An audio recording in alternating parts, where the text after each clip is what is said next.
Hey guys, it's Holly and I'm back with another video. I am recording from my cell phone, so please ignore the Monster Hunter box. I'm just using it currently as a tripod. Also, because this is an unboxing, I do want to let you know I tried to film this video and I got halfway through and I received a phone call. So this item did come sealed, but the shrink wrap is off. I have seen it. It was partially opened. Originally, I wasn't going to refilm this because it's an unboxing and I thought that's kind of silly. But because this Super Nintendo game is such a rare game, it's a reproduction cartridge, it's really unique. I really thought you guys would be interested in seeing it. Also, it had a very limited sale, and I think a lot of hardcore collectors who don't necessarily always show their collections on YouTube or Facebook or things like that pick this up. So I don't know how many people will post videos about it on YouTube. It was also a pricier item, but totally worth it. So let's talk about it here. I have Marvelous, Another Treasure Island for the Super Nintendo. Now, mine is a reproduction cart because it's been translated to English. This was a game that came out on the Super Famicom at the very end of its life. It was published by Nintendo, and Eiji Onuma, you probably know him from the Legend of Zelda series. This was the first game he directed.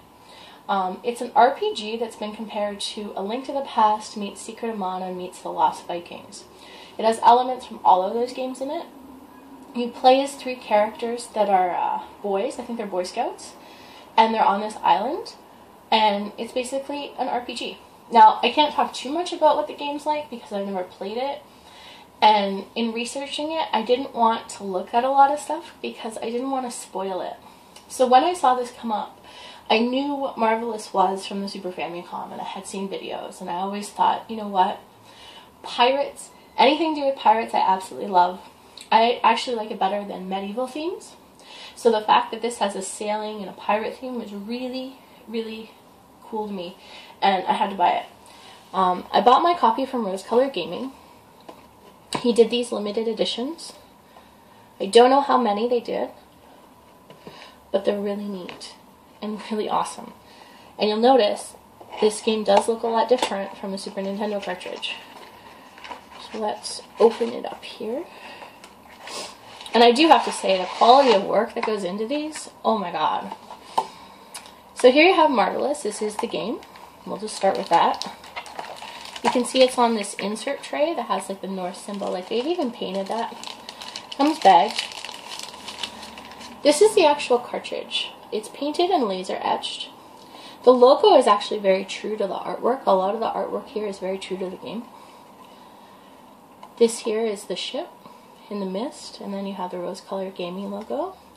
You can see he's used plastic and wood, and the wood is really nice. Like it's just really classy and well done. It looks like something that would have come up maybe in a shipwreck.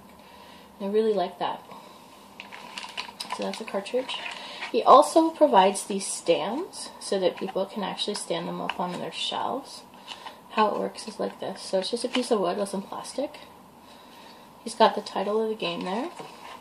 And then all you do is rest the cartridge right in there. So you can stand it up and make it actually an art piece. Because in my opinion, it really is a piece of art. Somebody's made this and put a lot of care into the graphics and what it looks like. And it's also a working product, which I think is really amazing. So that's the insert. It also comes with two other items. So the first one is a full color reproduction manual. And they've gone to lengths here to make this look really good. You can see here it was inspected. Thank you for purchasing it for the Super Nintendo. They go through a lot of detail. These are the characters in the game. This is actually artwork from the game and the game's packaging. Talks about the history, Link to the Past, controls. And this is on like a magazine paper. The characters again. And then all the items. You can see here you have jump boots, squid shoes, cassette recorder, dash shoes, underwater goggles, transceivers, green paint.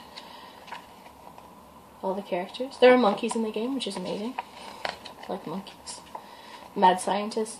I believe it does loosely follow Robert Louis Stevenson's Treasure Island, which I think is really neat. I don't know how close it is to that, but I believe it is loosely. And then, because they're amazing people, they've included... Now, this is actually a map. And I'm not sure how this is going to work as a map. I don't know if it's a map because of this here, or if there's actually clues in this message. Like I said, I haven't played the game, but I'll let you know more about it. I am going to record gameplay footage of it.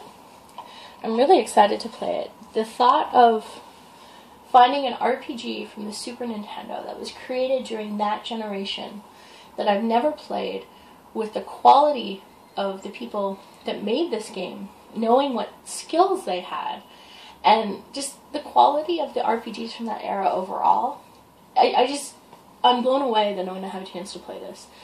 It was a more pricier item. However, it was totally worth it.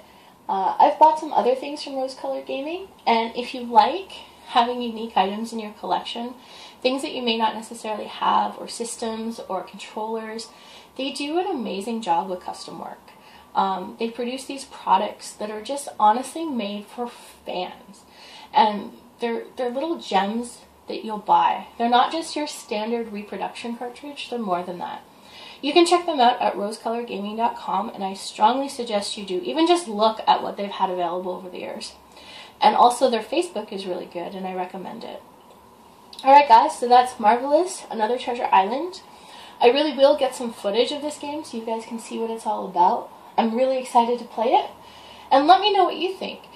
What systems would you love to see a game translated from that was made years ago that you could play? I mean, I'm excited. This is a Nintendo game for the Super Nintendo. I never got to play. It's an RPG. I can't wait.